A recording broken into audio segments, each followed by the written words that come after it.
আমারও তাই মনে হচ্ছে মানালি পর্যন্ত আবছা দিতে মেঘটা যাবে। কি কপালে দুর্ভোগ আমাদের। হ্যালো এভরিওয়ান, গুড মর্নিং সকলকে। তো কালকে বিকালে যখন আমরা হানলেতে পৌঁছাচ্ছিলাম, তোমাদেরকে তো বলেছিলাম যে ফোনে চার্জ ছিল না। আর ওদিকে যত আমরা হানলের দিকে এগোচ্ছি, ওয়েদার এতটাই বাজে ছিল, বৃষ্টি পড়ছিল আর খুবই ঠান্ডা ছিল, যার ফলে একটা হোটেল পেয়েছিলাম, মানে অবশেষে হোটেল পেয়েছিলাম। সব হোটেলই বুক ছিল। তো সেই হোটেলে গিয়ে ফোনে আর ইনস্টাতে চার্জ দিয়েছি, কিন্তু চার্জ কিছুতেই ফোনে হচ্ছিল না, এতটাই ঠান্ডা। তো খুব আশা করেছিলাম যে হানলেতে গিয়ে অন্তত রাতের যে ভিউটা সেটা হয়তো দেখতে পাবো, কিন্তু কপাল এতটাই খারাপ। প্রথমত পুরো মেঘলা করে রয়েছে আর খুব বৃষ্টিও হচ্ছিল, যার ফলে কিছু দেখতেও পারিনি। তো হানলে থেকে আজকে সকাল সকালই ফিরে এসেছি। ইচ্ছা ছিল ওদিকটায় উমিংলায় যাব, কিন্তু ওয়েদার এত খারাপ, অনেকেই বারণ করছিল যে উমিংলার দিকে আমরা যেন না যাই। আমাদেরকে শুধু না, মানে আরও যারা যারা যাওয়ার কথা বলেছিল তাদেরকেও বারণ করছিল। তো যাই হোক, এখন আমরা হানলে থেকে বেরিয়ে এসেছি। এসেও দেখছি এদিকের ওয়েদারটাও মোটামুটি খারাপই হয়ে রয়েছে। জানি না এখন মানালির ওদিকে কতটা কি ওয়েদার আছে। তো যাই হোক, চলো মানালি, আজকে ইচ্ছা আছে মানালি পর্যন্ত যাওয়ার। জানি না কতদূর পৌঁছাতে পারবো। ওয়েদার যদি ঠিকঠাক থাকে চেষ্টা করব মানালি পর্যন্ত যাওয়ার, আর যদি ওয়েদার খারাপ হয়ে থাকে তাহলে সামনে মানে মানালি থেকে যতটা কাছাকাছি পাবো একটা হোটেল অন্তত নিয়ে নেব। চলো।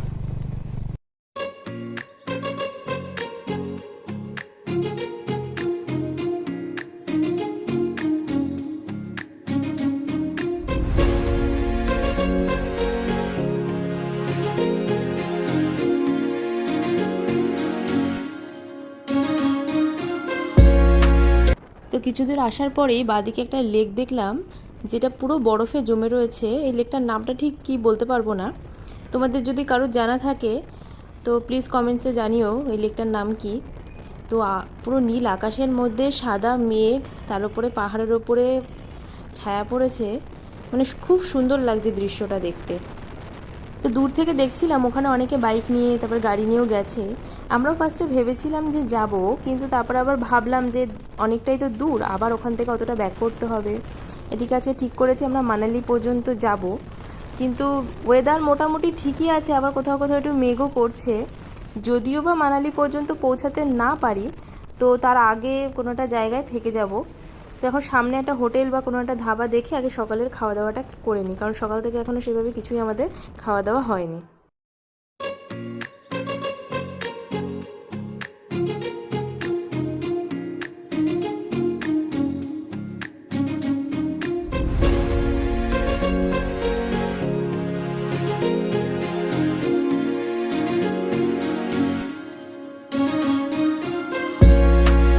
এখন আমরা যে জায়গাটায় আছি সেই জায়গাটার নাম হচ্ছে পাং।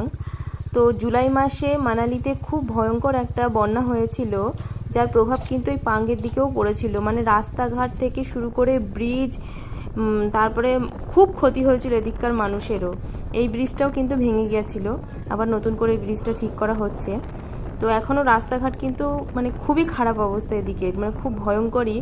তোমরা হয়তো সকলে দেখেওছিলে সেই ভিডিওটা, খুব খারাপ অবস্থা হয়েছিল মানালিতে সেই সময়। তো এখনও দেখো সেই রাস্তাঘাটগুলো সেরকমই রয়েছে।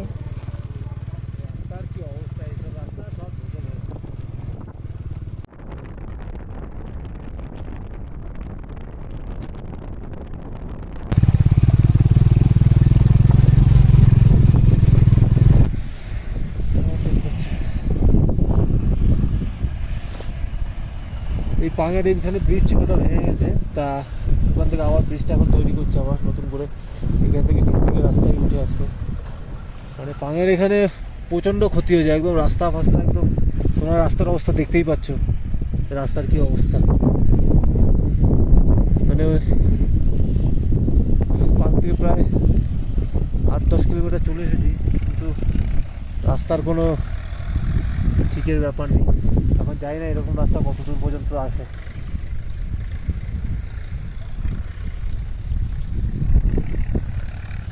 দেখা যাক।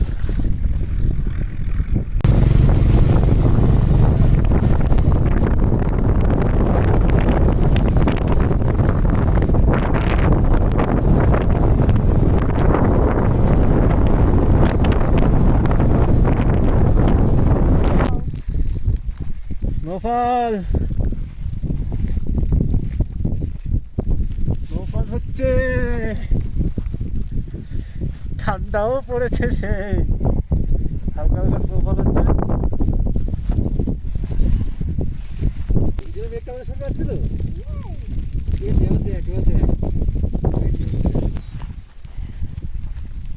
স্নোফল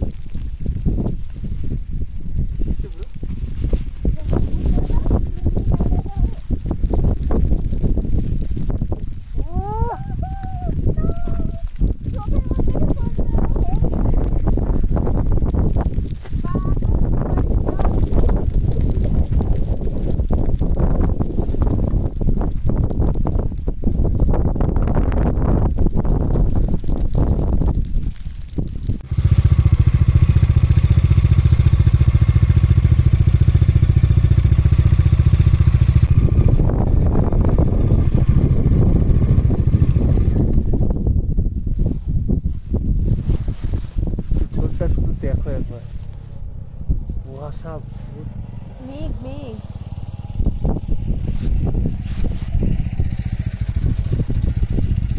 ভাই পিছনটা দেখ একবার,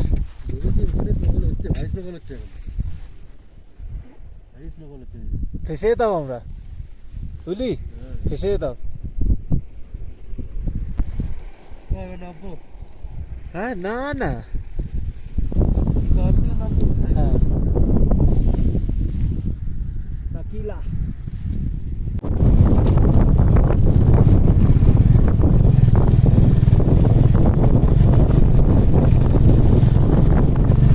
এখন আমরা যে জায়গাটায় আছি এই জায়গাটার নাম হচ্ছে গাডালুপস। কেউ আবার এই জায়গাটাকে ঘোষ টেম্পেলও বলে। তার কারণ হলো 1999 সালের অক্টোবর মাসে এক ট্রাক ড্রাইভার ও তার পার্টনার এই রাস্তা থেকে যাচ্ছিলেন। তো কোনো কারণবশত তাদের ট্রাকটা খারাপ হয়ে যাওয়ায় পাশের গ্রামে ড্রাইভারটা সাহায্য চাইতে যাওয়ায় তখন প্রচণ্ড তুষারপাত হচ্ছিল, যার ফলে সে পার্টনারটা গাড়ির মধ্যে আটকে পড়ে যায়। জল এবং খাবারের অভাবে তিনি মারা গিয়েছিলেন এবং এক সপ্তাহ পর যখন ড্রাইভারটা এলো তাকে মৃত অবস্থায় দেখতে পেয়ে তার বডিটি এখানেই তিনি সমাধি করেছিলেন। তো যারা এই রাস্তা থেকে যায় তারা অনেকেই নাকি বলেছে এখানে একজনকে বসে থাকতে দেখতেন যিনি নাকি সবার কাছে জল চাইতেন। তো সেই কারণে এখনও যারা এই রাস্তা থেকে যায় সেই মৃত ব্যক্তির উদ্দেশ্যে তারা ভর্তি জলের বোতল কিন্তু এখানে নিবেদন করে যায় তার আত্মার শান্তির জন্য। সেই জন্য দেখো এখানে কত বোতল। তো এখানে আর বেশিক্ষণ দাঁড়াবো না, এমনি বিকাল 5টা মতন বেজে গেছে।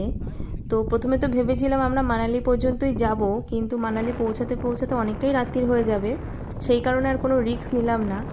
তো এখান থেকে সারচু পর্যন্তই যাব। তো সারচুর দূরত্ব দেখাচ্ছে এখান থেকে 24 কিলোমিটার মতন। তো চলো সারচুতে গিয়ে তারপরে কথা হচ্ছে।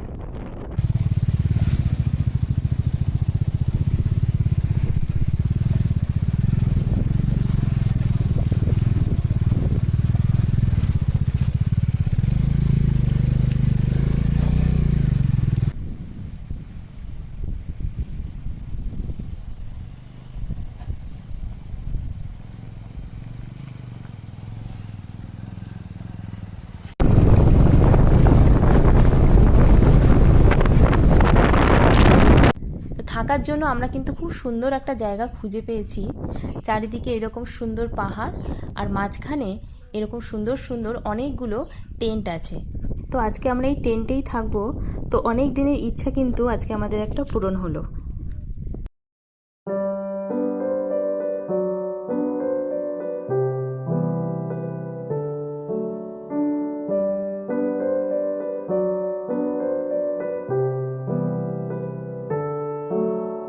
ভিডিওটা এখানেই শেষ করছি। তো ভালো লাগলে অবশ্যই একটা লাইক করে দিও আর কমেন্টসে জানিও কেমন লাগলো, আর চ্যানেলে একটা প্লিজ সাবস্ক্রাইব করে দিও।